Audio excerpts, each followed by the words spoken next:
Varicose veins కి సరైన చికిత్స కోసం సంప్రదించండి ఎవిస్ హాస్పిటల్. నమస్తే రమగారు. నమస్తే జయ. రమగారు, మనకి ఈ నెలలోనే పోలి పాఠ్యం ఉంది, పోలీస్ వర్గారోహణ. ప్రతి సంవత్సరం మీరు చెప్తూనే ఉంటారు, ఏ సంవత్సరానికి ఆ సంవత్సరమే కదా. అదే కదా. మరి పోలి పాడ్యమి అంటే ఏంటి, దాని విశిష్టత, దీనికి ప్రత్యేకించి ఒక కథ కూడా ఉంది కదా, అది ఇంకొకసారి చెప్పుకుందామండి. నీకు కూడా నోటికి వచ్చేసింది.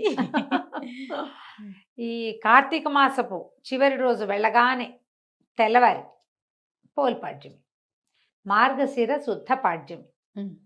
కార్తీక మాసపు మొదటి రోజు బలిపాడ్యమి చేస్తాం. అవును, ఆ రోజున బలి చక్రవర్తి ప్రీత్యర్థం దీపాలు పెడతాం, దానాలు చేసుకుంటాము కదా.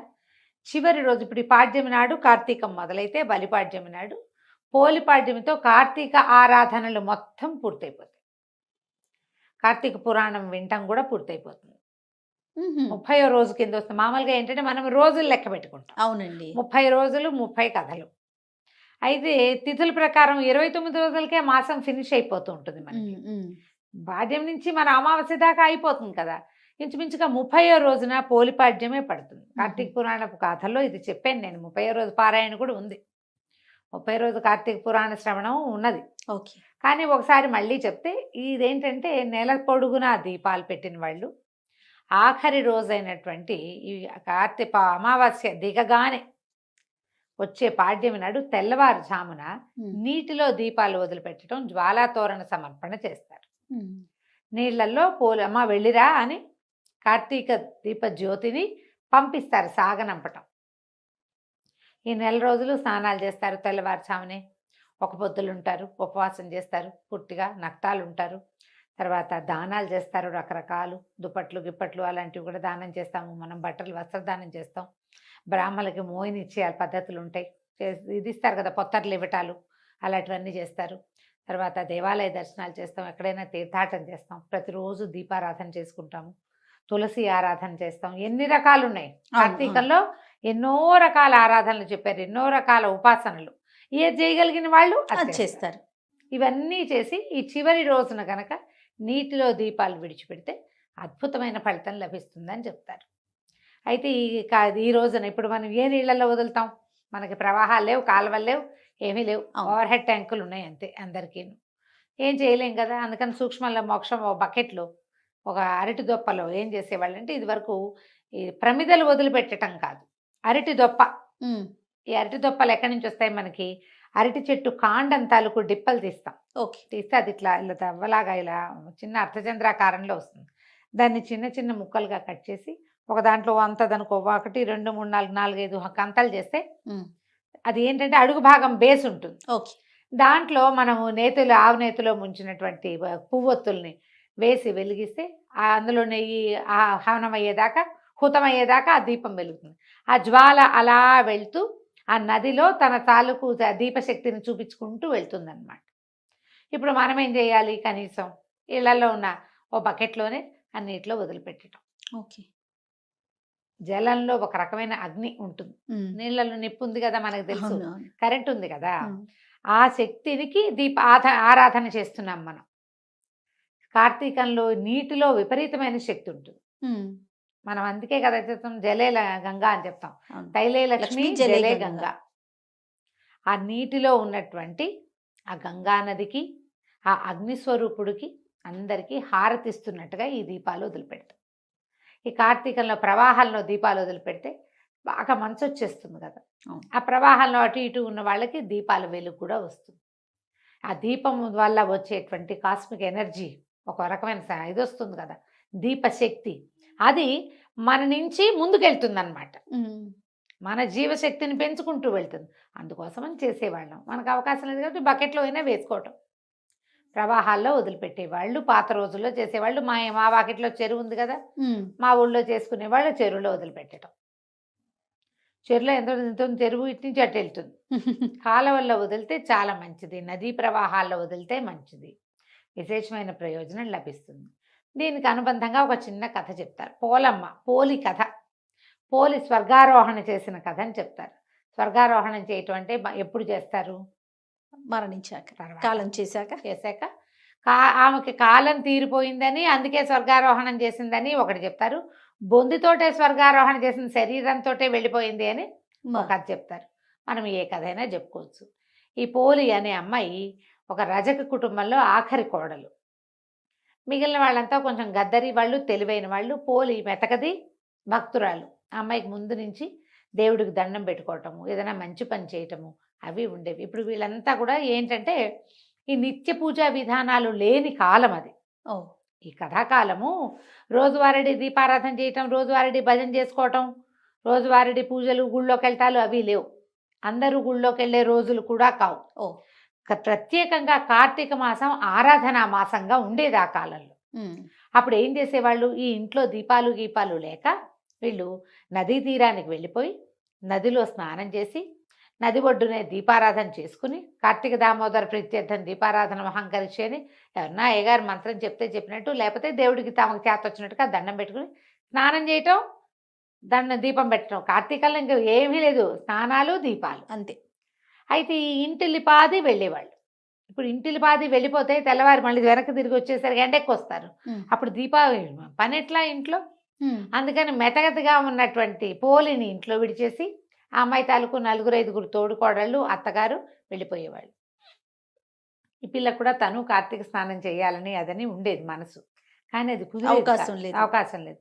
ఇంట్లో ఉన్న నీళ్ళే పోసుకొని గంగా గంగా అని గంగాదేవిని తలుచుకుని దండం పెట్టుకునేది. మామూలుగా కొంచెం శ్రద్ధాశక్తులు ఉన్న పిల్ల.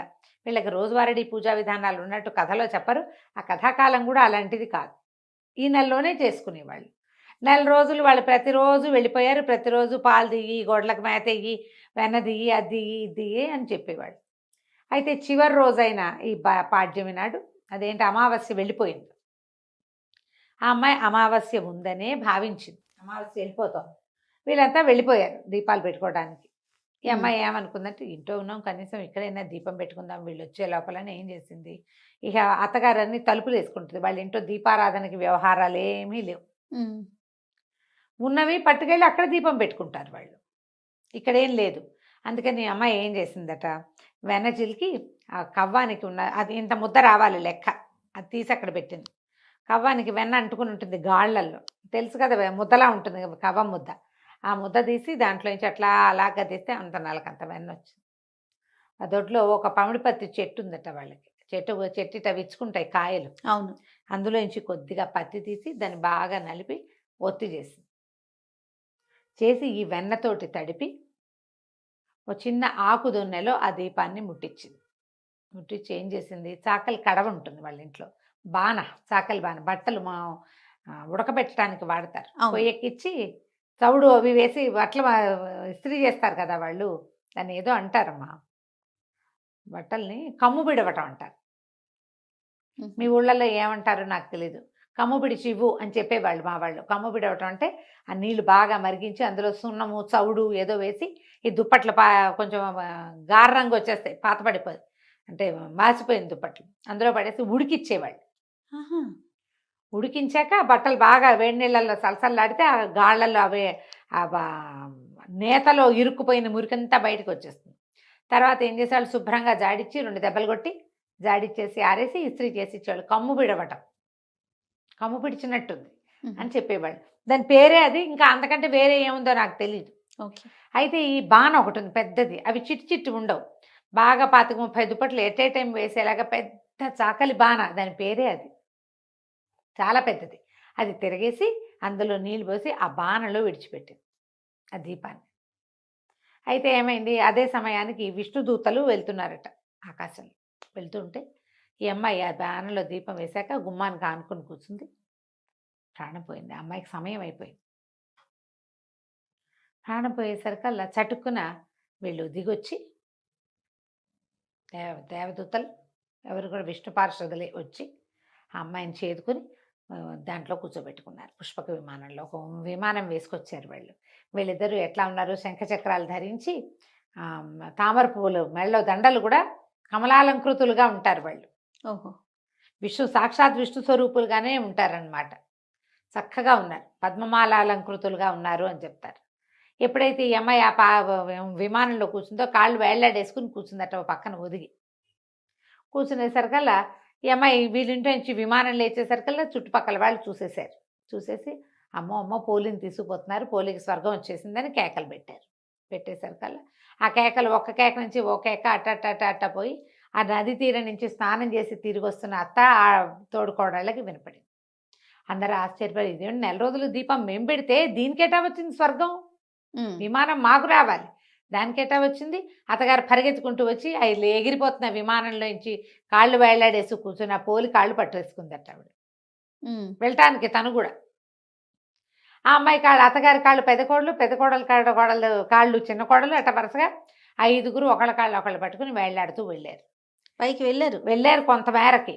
వెళ్ళేసరికల్లా ఈ దేవదూతలు ఇద్దరు ఉన్నారు కదా, విష్ణు పార్షదులు ఇద్దరు చూసి, ఈ అమ్మాయికి అవకాశం ఉంది మీకు అవకాశం లేదని అత్తగారి చేతుల మీద ఒక దెబ్బ కొడితే మొత్తం అంతా గుంపంతా కింద పడిపోయారు.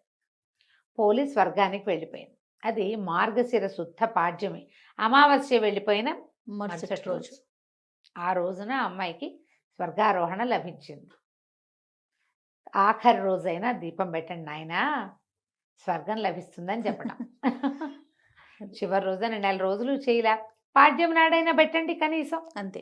ఆఖరి రోజు కార్తీక ఆరాధనలు ముగిసిన రోజునైనా మనం ఇట్లా జ్వాలా తోరణంగా కాకపోయినా ఒక దీపంగా అయినా పెట్టి కార్తీక దామోదర ప్రీత్యర్థం ఒక నమస్కారం చేసుకుంటే అదైనా ఫలితాన్ని ఇస్తుంది.